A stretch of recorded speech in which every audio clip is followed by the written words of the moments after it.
Smile, John. Good evening. We're in Studio 6A tonight, and it's my pleasure and my distinct honor to be speaking with Mr. John J. Jeckovich, October 13th, 2025, Monday. How are you doing today, Mr. Jeckovich? Very good, thank you. You're looking well. Yeah. Happy Columbus Day. Okay. Okay. I see you have a brand new sweater. That looks nice on you with those pants. You look very sharp. You look very sharp. How was your dinner today? Very good, very good. It was good, huh? Yeah. Do you want a coffee? No thanks. No coffee, huh? I heard you had a special visitor to your house today. Who came? Amber. Amber. What did you and Amber do? Amber slept most of the time. Hey, but at least she comes visits. It's more than I could say for most. Yeah, just even if you come and even if you sleep, you're okay. You and Amber get along like two peas in a pod. She don't bother me, not because she got a boyfriend now. Oh, really? Yeah. Huh. They're real serious. Oh, well, Amber's a good girl. Amber is Mr. Jeckovich's great-granddaughter. She's in her 20s. She's a full-time missionary and an avid surfer. She's literally surfed all around the world. I don't think there's a surf country she hasn't touched when it's winters in Florida, it's summer in Australia. So she really does get around. And we always say Amber's Bible in the left hand and her surfboard in the right. How's that Bible look? All worn out. Yeah, that's how I expect the missionary's Bible to look, all worn out. Last year, Amber was very lucky. She was surfing in Malibu, California for 4 months, and then she left. And interesting fact, 2 weeks after that, all the big fires started. Yeah. Yeah, all the big fires. She just came back from California last week. And she did okay in her competition, but she didn't get a strong wave, so she didn't place.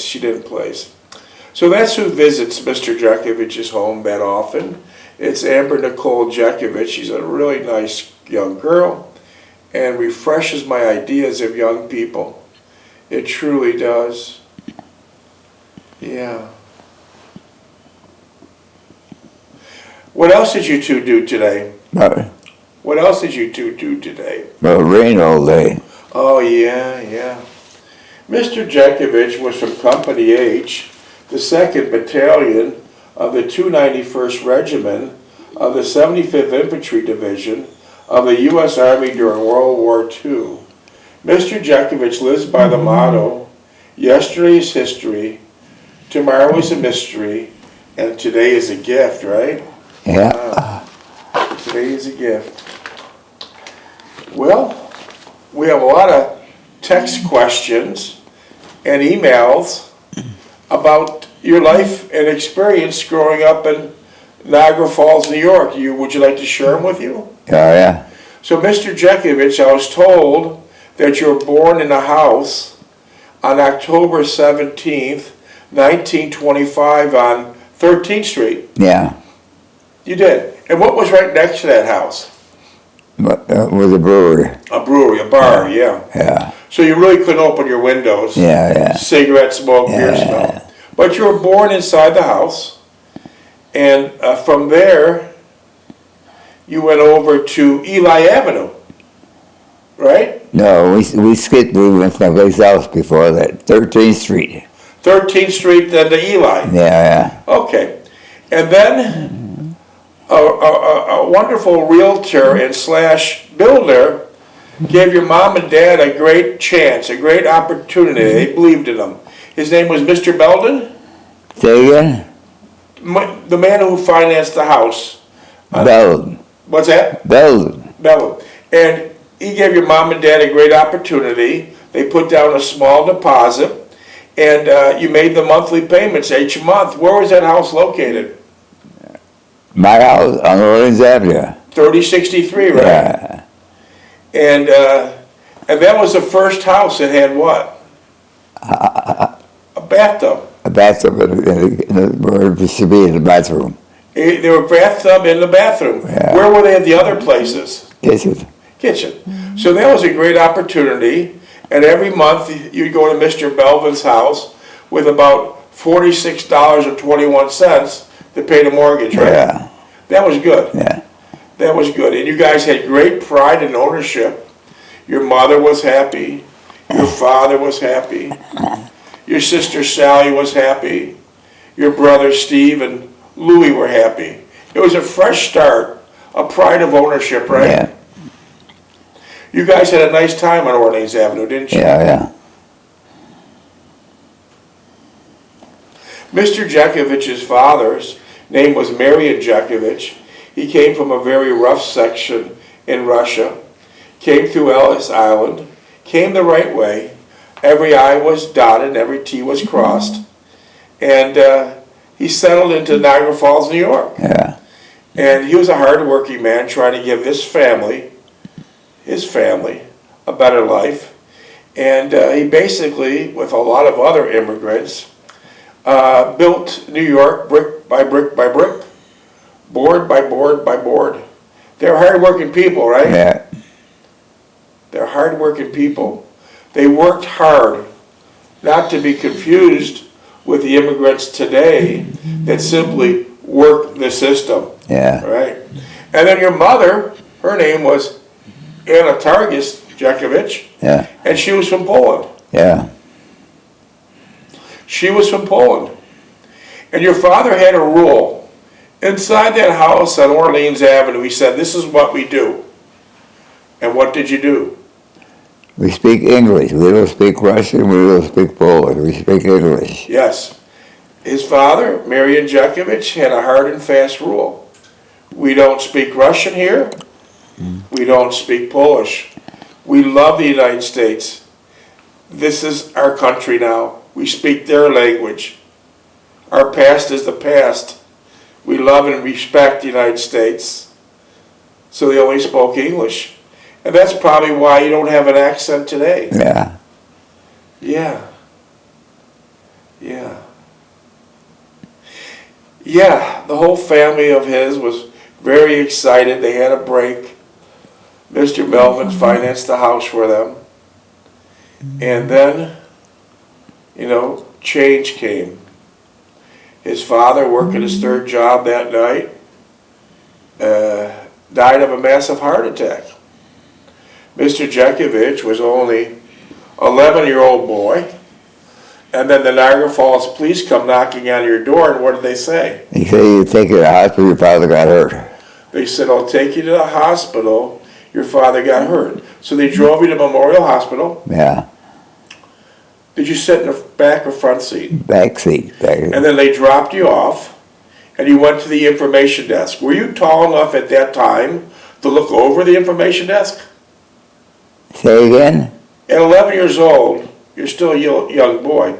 Were you tall enough to look over the information desk that you entered into the hospital to ask where your father was? I asked the nurse at the desk, where was my father? She said, I'll take you there. Okay, so you were going there on the assumption that your father has maybe a broken ankle or He's twisted in the arm. hospital someplace, yeah. Something, yeah. So you thought you're going up, and what finally Yeah. happened? Where'd they take you?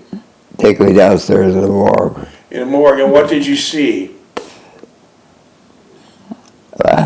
What, was your father in the morgue? Your father was the one, his eyes are closed and he's dead. And then what they asked you to identify the body? Yeah. And they asked you to rifle through his pockets? Yeah, yeah. What'd you find? Found a can of Pit Albert tobacco and the papers, they roped it up, and keys to the house and some money. That was it? Yeah. Was your father was doing a cement job that night? Did he have cement on him? Yeah, he had some on his pants and some on his face. Uh-huh. And so that's where it all begins. 11 years old, Mr. Jeckovich is a sole caretaker for his mother at 3063 Orleans Avenue. And he did odd jobs as a little boy to pay the mortgage. It might not sound like a lot of money now, $46, but I imagine it was then.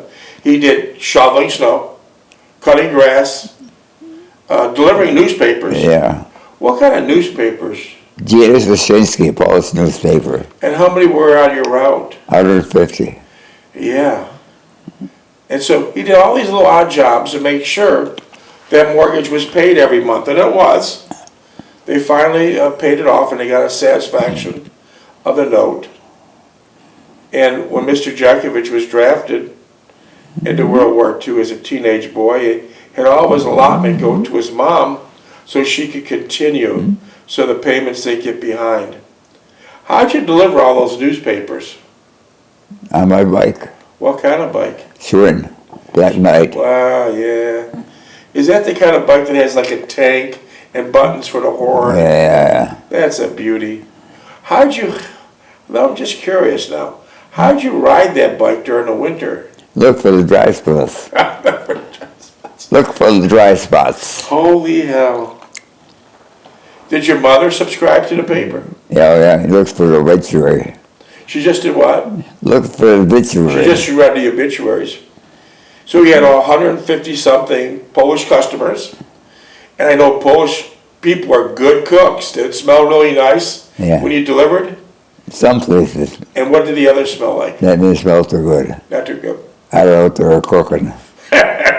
Kishka, right? Kishka, tripe. No, they didn't make pizza, no. Kishka? Goulash and stuffed cabbage and all that Okay. stuff, yeah. Were they good payers? No. Why not? Well, they were always broke. Oh, he's broken. Yeah, I can understand. Yeah, I can understand. So, Mr. Jeckovich took care of his mother from age 11 to her demise, aged 89, in that same house. In that same house on Orleans Avenue. That was a beautiful neighborhood, wasn't it? Yeah, it was a beautiful neighborhood. Tell us what the neighborhood was like when you first moved in. It was beautiful. Describe it to us. There was only 3 houses on the street. No kidding. The street wasn't paved yet, but it had tar on it. And you were next to Jill Creek, right? Yeah. And if you wanted to go ice skating, how did you set up an ice skating ring in your front yard? In the wintertime, they would turn the valve on in the house and flood the outside until it'll freeze it overnight and go ice skating. And a fire hydrant, right? Yeah. Didn't you have to have a really big tool to open up that fire hydrant? Do I? Didn't you have to have a really big tool? No, 15-inch pipe wrench. Okay. And then the next day you had a beautiful skating rink. Yeah. That is so nice. That's if it froze. Yeah. So it was a beautiful place to be. Yeah. Your family owned it. The first place that you ever had a bathtub in your life in the bathroom. Where was the bathtubs before that? Where would you take a bath? Kitchen. Kitchen, yeah. Yeah. And you had your Uncle Johnny across the street, across Gill Creek. Yeah, and had to go across the bridge. Yeah, the that was wooden nice. bridge, yeah. That was nice. So it was a beautiful place to grow up. Oh, yeah. It was a beautiful place to grow up. What school did you go to? What high schools? Went to high school and Trot. You went to Niagara Falls High School, and then you went to Trot Vocational Yeah. High School. Why did you take those 2 high schools simultaneously? Well, I didn't think I'd be going to college, but I just took a chance. I went to high school for the credits, and I went to Trot for the experience electrical work. And then you had odd jobs like shoveling the snow, cutting the grass. Didn't you at one time work as an usher? Worked at Usher Stratton Cataract, yeah. Strand and Cataract. I wonder if they're still there. If anyone's listening, let us know. And how was it? It was so busy, they needed an usher to direct you to your seats? And on the weekends were busy. Yeah. Well, 15 minutes. Or, yeah, 15. and so the 2 Greek brothers owned the Strand and the Cataract, right? Say what? The 2 Greek brothers owned the Strand. Oh, yeah. And what interesting things took place, or say unusual things, took place on the Saturdays when you're being an usher when the kids are watching horror movies. Yeah. What And happened? they were used to it when they got excited. And what happened? Well, they peed their pants. And that happened every Saturday? Yeah. Yeah, horror films, and back then the young kids peed their pants. But I think today, with all these young guys watching all this horror stuff and these killing games, I don't think that would bother them. But back then it was a big thing, right? Yeah. And what did the Greek brothers tell you? Clean it up. Clean it up. So you'd start off in the morning at 3063 Orleans Avenue. You get to Niagara Falls High School. Yeah. From Niagara Falls High School at noon, you leave to Trot Vocational High School. Yeah. From Trot Vocational High School, you walk clear across town the Falls Street, and where did you work? Kresge's. S.S. Kresge. But you had a special treat there. Tell us what happened. Well, my mother worked there and she feed me down in the basement. She wouldn't let you sit up at the bar? No. They had a little bar upstairs. She wouldn't let you sit there? No. Why'd she want you to sit in the basement? Well, because it doesn't look too good you sleeping up there. Okay. And I imagine she made you a really nice sandwich. Yeah. So all that walking from Orleans Avenue, the high school, then at noon to Trot, and then from Trot to your job at S.S. Kresge's on Fall Street, you had probably have a pretty good appetite. Yeah. And your mother always made you something nice. Well, my mother was a good cook. My mother was a good cook. Yeah. But what Polish lady wasn't, you know? She taught your wife how to cook, right? Oh yeah, my mother. Mom taking care of Delphi. She was a lot of cook. Yeah. And you had a lot of other odd jobs before you were what? You had a lot of other odd jobs before you were drafted. You worked on Monroe Avenue at Croisdale's, right? Right, I worked with my uncle. What did you do there? I worked with my uncle when I was off, and then weekends, and we go to every factory in the city of Buffalo, New York, Buffalo and Niagara Falls. And what did you do? Sheet metal work. And was your Uncle Andy a good worker? Oh, he's a smart guy. Smart guy. Yeah. He could build about anything, right? Yeah. We need more people like that. We need more people like that. And you would build what in these factories? What did you build? The what? What did you build at Croisdale? What kind of items was the product? When you went to these factories, what did your Uncle Andy and you build? What did you do? Sheet metal work. Sheet metal work. Yeah, dust work, dust collecting and that. Do you still know how to do sheet metal work today? No. You had an interesting story. You're on the second story of a house in Niagara Falls, New York. And what were you doing on that second story? I was trying to put the pins in the roof that would break up the ice coming off the roof. And then what happened? Well, there was an older fellow on a scaffold soldering the gutter, and I slipped off the roof. I went over his head. Oh, my word. And how, did you get hurt? No, I got ran in the snow. So there was like 3 feet of snow. Yeah. So I'm just trying to understand this. You're on the second story of a house in Niagara Falls, New York, in the middle of the winter, and what do you mean you're putting pins in? What are pins about? Metal pins, when the ice came down, rolled down the roof, they would hit those to break it up. Was that a common practice then? Oh, yeah. I don't think they do it today. They don't do it today, no. And so you're up at on the roof, 2-story house, and you slipped. And there's a man working on a scaffold below you. Yeah. And you went right over his head. Yeah. And you went into the snow. Yeah. The snow broke your fall. Yeah. And what did that Croisdale worker say to you? He said, quit screwing around, get back on the job. He didn't ask if you were hurt? Yeah. Even though you fell off a second-story building? Yeah. Man, how things would be different today. How things would be different today. And you went right back up there, right? Yeah. But you weren't hurt at all. No. I'll be damned. There must have been a lot of snow. Do you remember what street that was on in Niagara Falls?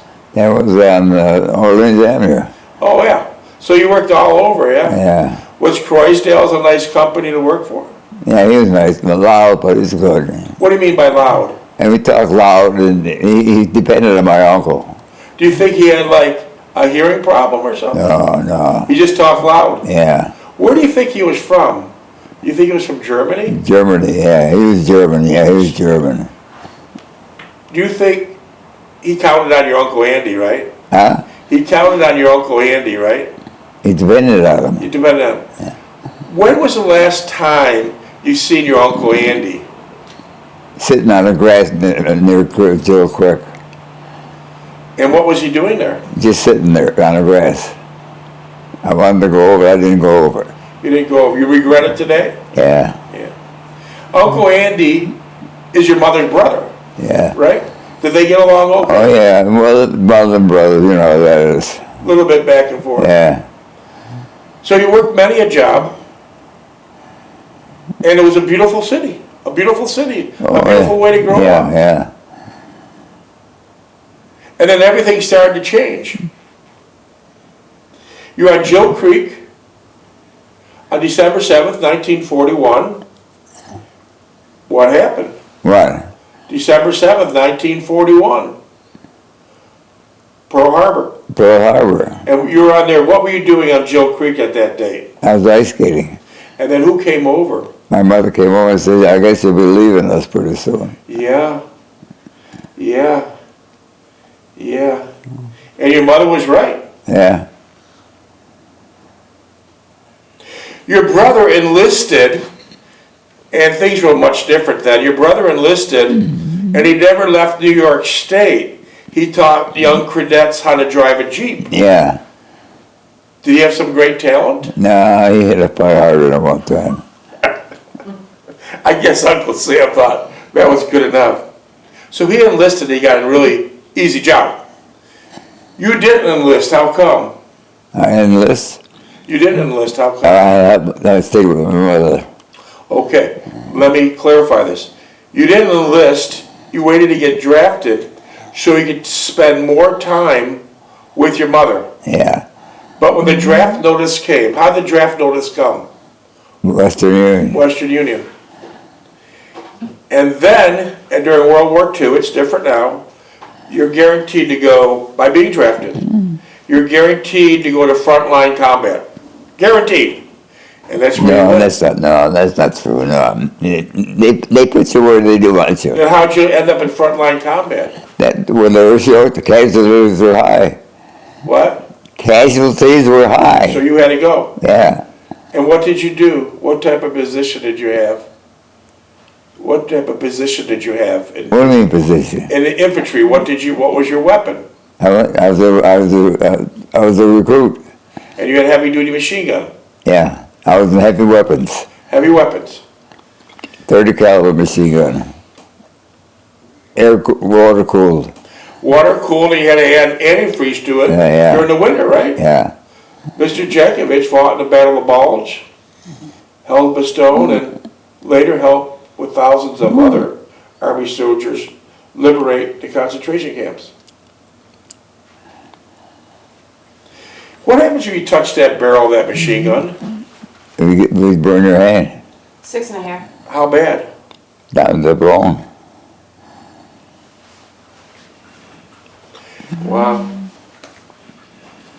Mr. Jeckovich went in the war as a teenage boy. And he 33, 33. 33 is the code back then for teenage boys. Believe it or not, teenage boys are the best fighters. They got the unbelievable stamina compared to a 25-year-old's. I was drafted. Yeah, I was drafted. Yeah. And before that was all said and done, Mr. Jeckovich was a good fighter. He received the Purple Heart, the Bronze Star Medal, the Army Good Conduct Medal, American Campaign Medal, European, African, Middle Eastern Campaign Medal, with 3 Bronze Service Stars, World War II Victory Medal, Army of Occupational Medal, with Germany Clasp, Combat of Infantry Badge, Sharpshooter Badge with Carbine, Pistol and Machine Gun Bars, Marksman Bars, Badge with Rifle Bar, and Honorable Service Lapel Button. So you received a lot of medals. Prior to the war, did you own any weapons? No, did I? Yeah. No. So you were trained in basic training how to use the weapons? Yeah. When the war was over, did you buy any guns? No. Never to this day. No. So when the war was over, you went to work for Kimberly Clark. Well, I had to go. I had to wait a year before I got out of there. You got discharged by number. By numbers. Yeah. And by the way, when Mr. Jeckovich got discharged finally, he received something called the mustering out pay. Yeah. The mustering out paid how much? About $300. The mustering out pay was trying to give you life, your civilian life back in order. So they decided Mr. Jeckovich deserved $300 to get his life in order, civilian life, and they paid him at a rate of $100 a month. Oh, yeah. But one colonel said he needed a bonus, and they gave him like 21 bucks. And what was it? Bus fare. Bus fare home. Oh, yeah. So finally, when you were out of the war, you went to work for Kimberly Clark. Yeah. Why did you pick Kimberly Clark? Because when I worked with my father, I knew every factory in Buffalo, Niagara Falls, and Kimberly Clark was the cleanest. Kimberly Clark was the cleanest. Yeah, So I didn't have to wear a mask or nothing. you had a good insight then. Yeah. It's kind of ironic, Mr. Jeckovich fought in the Battle of the Bulge and the Ardennes Forest. And that was the coldest winter in 100 years, 20 below. Most of the time he spent outside. And then when he came back to the falls, he worked at Kimberly Clark. What was the temperature inside Kimberly Clark where you worked? 120. Just the opposite, isn't that something? So Mr. Jeckovich worked there for 35 years. For those 35 years, how did you get to work? Walked. What did you do during a snowstorm? Walked. What did you do to a rainstorm? Walked. The tires of your car Never drove the car. Never drove the car.